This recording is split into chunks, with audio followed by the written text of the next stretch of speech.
Hello and welcome to the very first episode of the Welcome Journey podcast. And today we have a really special guest. It's Roxy Sade from the Equality Diversity team from Lancashire County Council, who's going to go through a detailed journey of an asylum seeker family or a student who's looking to start their educational journey. So without any further ado, welcome to the podcast. I'd love to know a little bit about your team, what you do, and how the journey for an asylum seeker family or student first begins. Brilliant. Thank you for that introduction, Nital. So I work, as Nital has said, for the Equality and Diversity team, which is part of education improvement at Lancashire County Council. And we work with children, young people, families and schools all across Lancashire, trying to help children and young people, but particularly those with diverse backgrounds, maximise their potential, really. And we did notice a few years ago now that there were some children and young people who were new to country who wanted to start school but weren't managing to get school places or were waiting quite a long time to get school places. So it was a real shame because they were missing opportunities to access education, and we knew they wanted that education, but somehow they weren't managing to navigate the system. So we set up a facility, and originally one in Burnley. We followed that with the one in Preston, which we'll talk about today. But this was to support people who are new to country or new to Lancashire and help the families access education for their children and young people. So we do now, from that, have a centre called CELI, which stands for Central Lancashire Learning Information Exchange, and it's located in Stonygate, Preston. Anybody who's new to Lancashire, whatever background they're from, is very welcome here. We can help in a number of ways, but the main focus is helping the children and young people and their families access education. I mean, it sounds brilliant, and I love the fact that you've explained how CELI was, born, and understanding the needs of, our community. For an asylum seeker family, there's major concerns they come with, where do we start? How do you do an application? Language barriers, cultural barriers, even traveling here. And I know Stonygate is in the heart of Preston. Can you go through a little bit about, when they come, what do they need to bring? Who do they come with? Is it an appointment based? And what documents, how does it all start? Just to get rid of them apprehensions. Yes. So just talking about the location, first of all. So Preston now is quite a big city, isn't it? So we really thought hard about trying to find the best location. It won't be on everybody's doorstep, but it is very near to the bus station. So hopefully it is only one bus journey. Whatever area you live in Preston, you'll be able to get a bus in. So we tried to make it central so that it was easier, whatever neighbourhood you were living in Preston. There is an appointment system. So you can email. We do share an email address in our flyer, and you can email and book an appointment, or you can ask for help with that. If you emailed even in another language, we would get it sorted and interpret that, because we do have access to translation and also to interpretation. So if you did come here and you're worried about the fact, well, how do I communicate? First of all, the staff at CELI are wonderful and friendly and helpful, which is really important. Just welcoming somebody with a smile, that's that international language, isn't it? That's really important. Absolutely. So please be ensured that you'd be welcome here. But also we can access telephone interpreting as well if they don't speak the language, because the staff themselves are bilingual. So quite often they can communicate with people who come in, but they do access telephone interpreting as well. And we normally find we can get most languages really quite quickly as well. So that's the first thing, that you're very welcome. You should be able to get a bus. We're near to the bus station, and we will make sure we can communicate with you using interpreters if we need to. In terms of what you need to bring with you, it's best if you can bring some documentation with you, because that allows us just to get those details. It's not that we're verifying anything. We're not checking anything about the documentation. It's really just getting the details of the names, addresses right, dates of birth. Spelling. That's another real, from practical experience, that's another one that's really important. So it is helpful if you bring that documentation along as well. So that allows us to start you off then as a family and get your children and young people starting off applying for school places.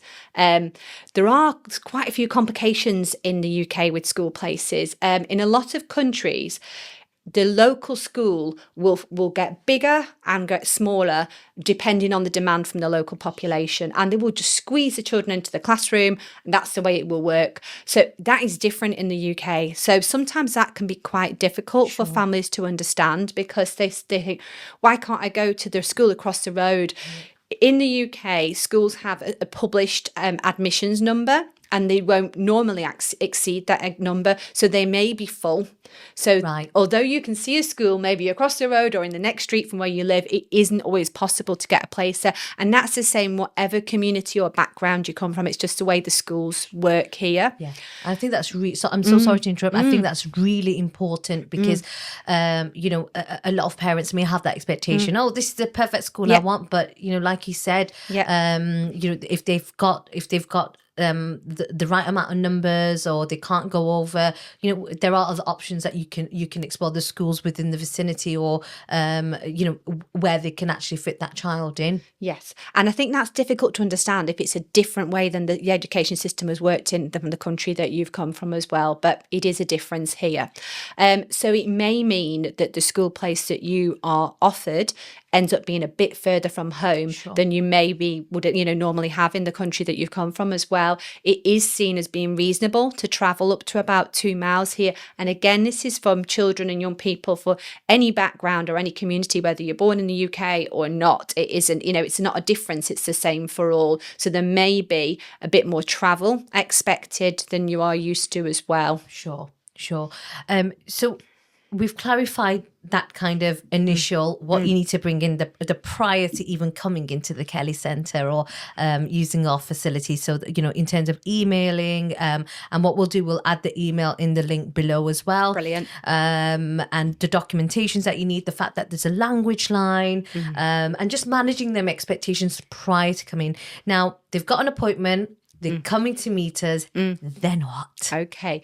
So they may have an idea already, and they may have seen a school if they're walking around. If not, the staff here can advise them and look at the schools that are closest to them. But we also can see schools that have places in certain year groups as well, which means we can advise them where they're more likely to be successful. But parents can choose to apply for any school, even if it's full. So it's up to them. You know, we're advising them that there might be some more spaces. It is ultimately parental choice where you apply to.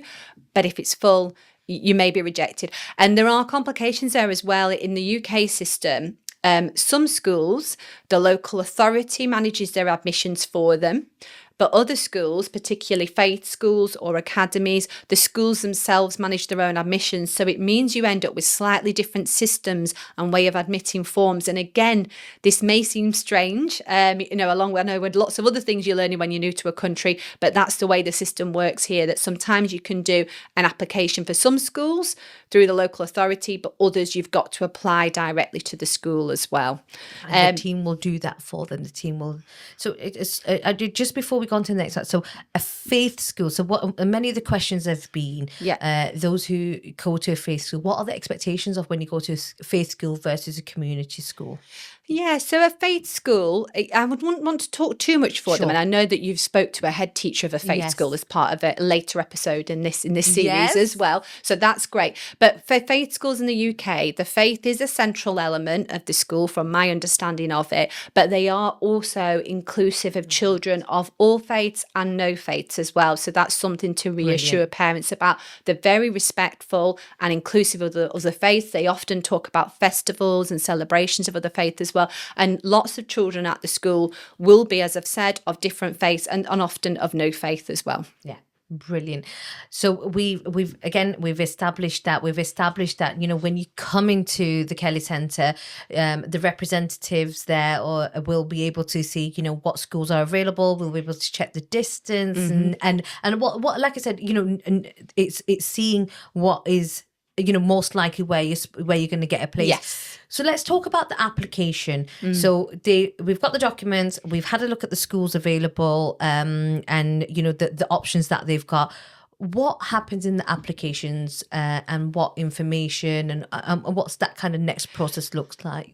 So the staff at Kelly will help you fill in an application. A lot of this is basic background information about your child and your family as well. So addresses, names, perhaps siblings, Yes. contact details for parents they will need to get on there as well.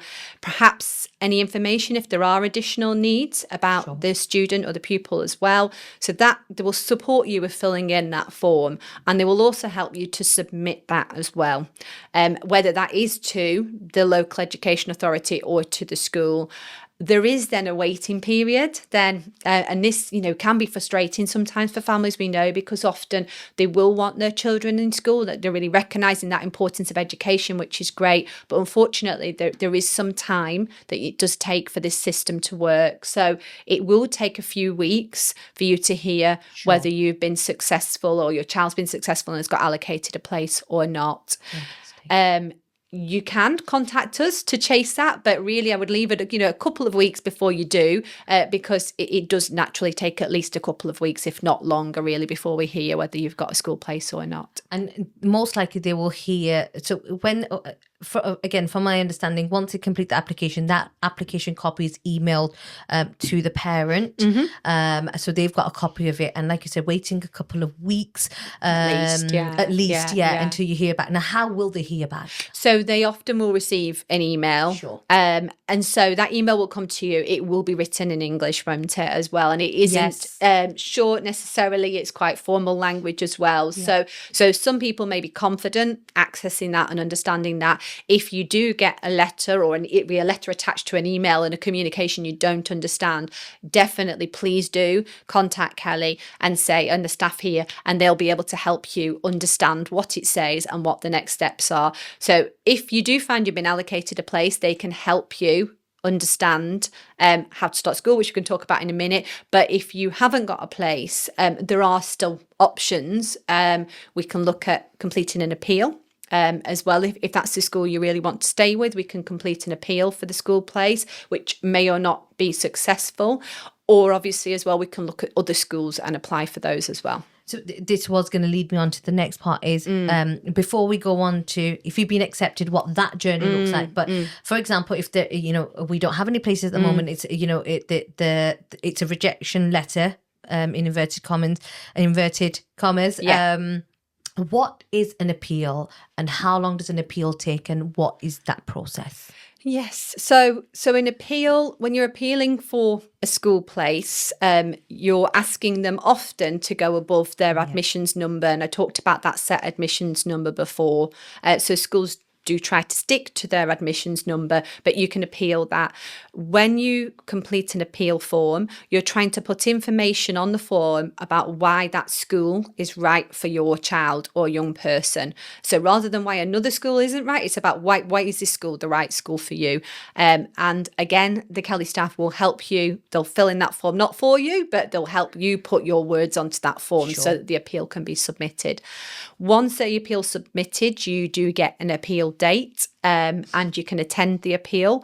We try and liaise with the appeals team to make sure they know that you need an interpreter for that meeting. So obviously you can get your point across if you've got an interpreter there. And then there's a panel when you do attend for the appeal. It is quite a formal meeting in a way, but they are friendly, I'm sure. But it is an independent appeal panel there as well. So they are not people necessarily from the school. The school might be present, but they're not the ones making the decision. It is independent. Wow, that's brilliant. Yeah. That's brilliant. And the appeal wait approximately can be quite a while as well. So just managing expectations for the parents. Yes, it can be. It can be quite a while. And this is another thing when, it's making that decision whether it's you have the complete right to go for appeal. But if you're waiting for appeal and not applying for other school places, as you can imagine, this is further weeks where your child or young person is missing their education. So that's something to be weighed up when the family are making their considerations as well. And how many times can you appeal in an academic year?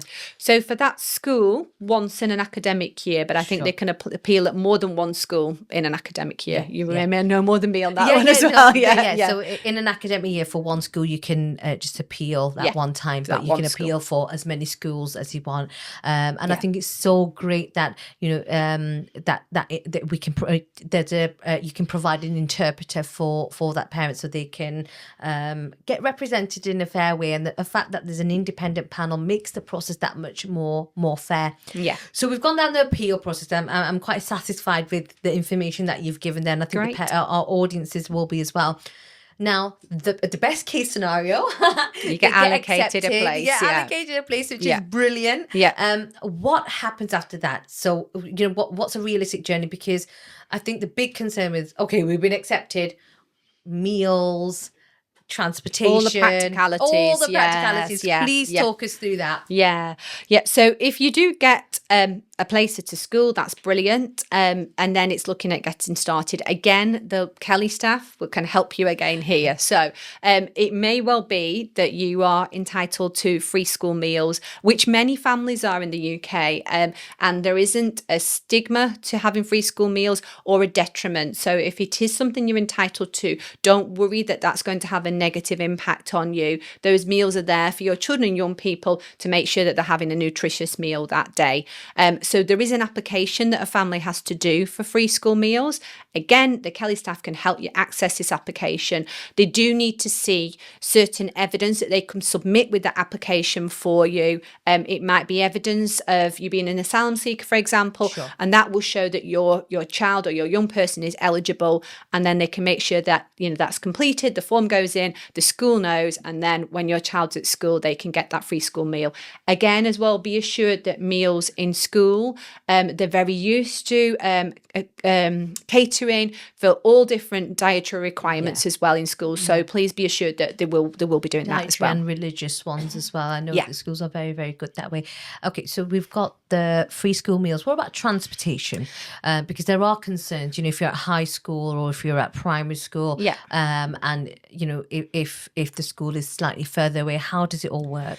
So because there is quite a lot of demand on school places in Preston at the moment, we did speak earlier to say it might unfortunately not be the school just across the road or on the next couple of roads that you're going to, even if you're a primary school. And often as well in the UK, particularly for secondary schools, children and young people, they are expected to travel that bit further anyway.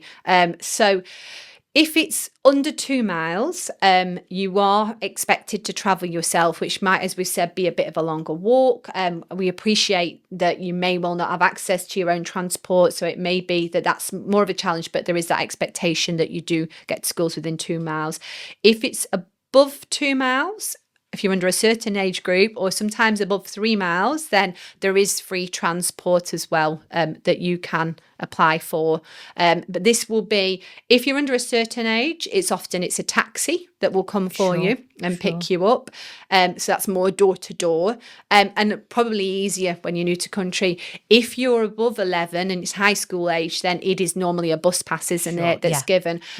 So that can be quite challenging, can't it? Because that's the young person there, or the child, they need the confidence to know, what bus stop am I going to be getting? What time do I need to be there? So it could be that you could again ask the Kelly staff, and they might be able to look at timetables and discuss that with you, talk about which streets that you be standing on to catch the buses.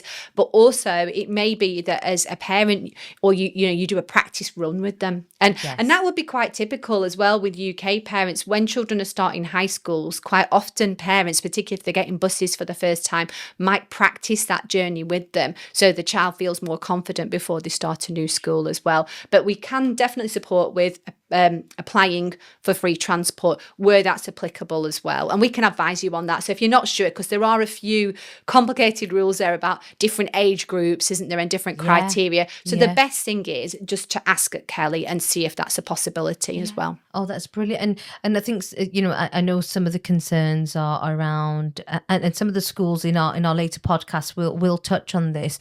But I know that the centre is quite well versed with signposting signposting our parents and children with food banks, uniforms, and other even places of worships as well. There's a lot wider support, isn't there, that we can offer here as well? Yes, definitely. So one of the things we do have happening is that we can support the children and young people with school readiness sessions while they're waiting for a school place. So we can help them, build their English so that they're more ready to access the curriculum when they start school, but also just build their understanding about what is the school going to be like in the UK, in Preston, when they do start as well. So that makes it, a quicker process for them to settle in, a quicker process to access the curriculum and learn, and also I think just more comfortable for them, so they're not as anxious about that as well. So we have those classes available here, but we also tap into lots around us as well.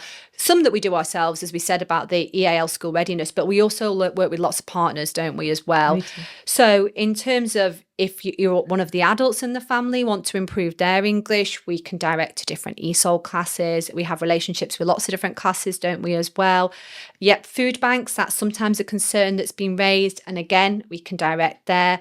Homework clubs, we work closely with the Foxton Centre, don't we? And we can direct to homework clubs there. Also, faith groups, we've had families of all different faiths coming in here, and we know in terms of feeling settled and belonging in a community, if you are of a faith, making links with that faith group can be an absolutely massive impact, can't it, as well? So, we do direct families as well when they ask to an appropriate faith group as well. Brilliant.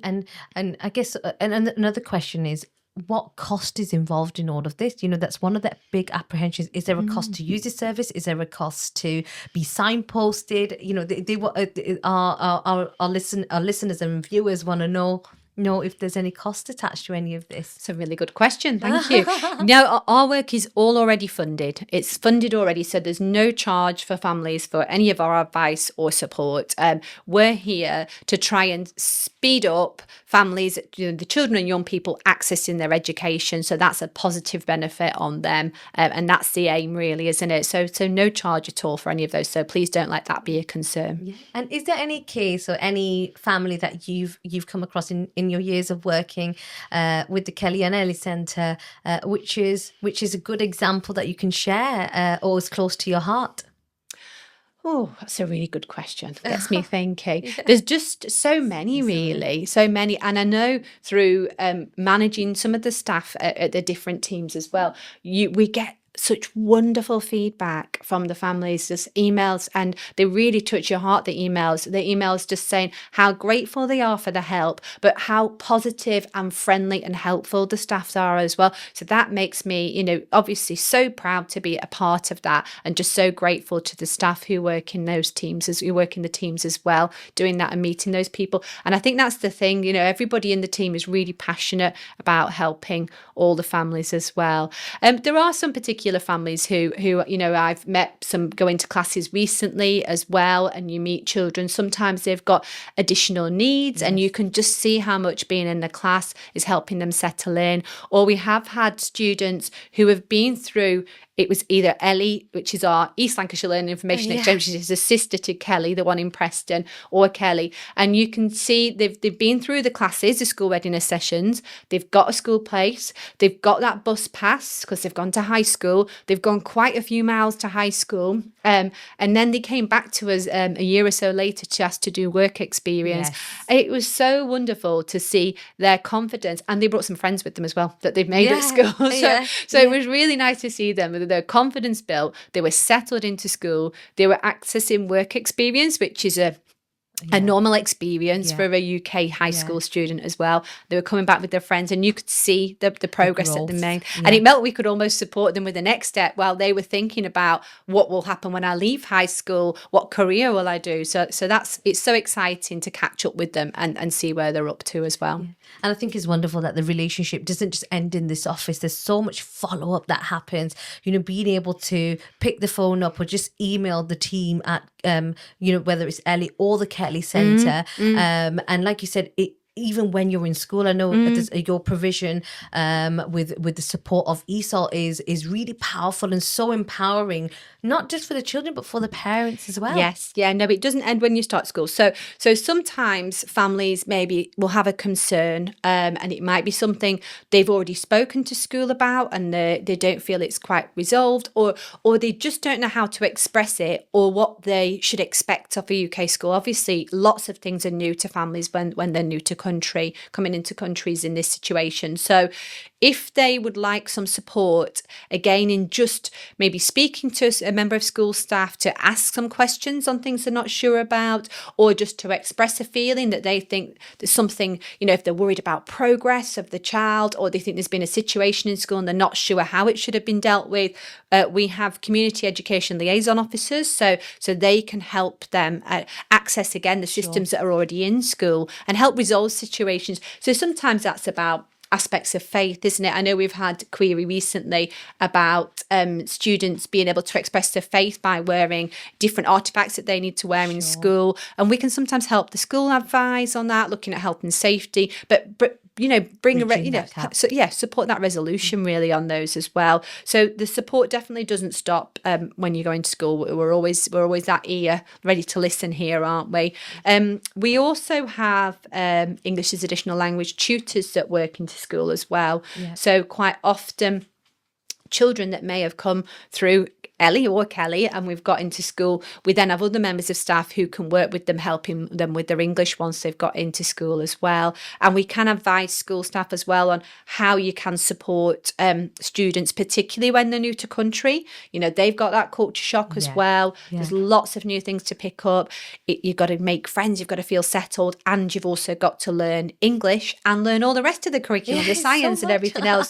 So there's lots that you can do to support them, and we can help schools provide that support to their EAL students and their new arrivals as well. Fantastic. I feel like we've got so much information, and I think the start of the journey, from actually even making contact with the Kelly team, the applications, signposting, appeals, the additional support, transport, free school meals. There's just so much. I guess, how do they get in touch? How do they contact you? I know you said they can email us, but is there a website that they can access and get in touch with us? Yeah, there's a website which hopefully perhaps we can share underneath as well on this podcast. So we will share that. So the email and the website are there underneath, and you'll be able to access those. And if you're really struggling with either of those, you can just turn up at Stonygate and be directed and knock on the door, and they will try and help you or fit you in with an appointment as well. So please do email if you can, or somebody else might be able to support you with that. But if that's a challenge, then you can just turn up as well, and we'll try and fit you in if we can, or if not, give you an appointment. The other thing I forgot to mention as well is even more.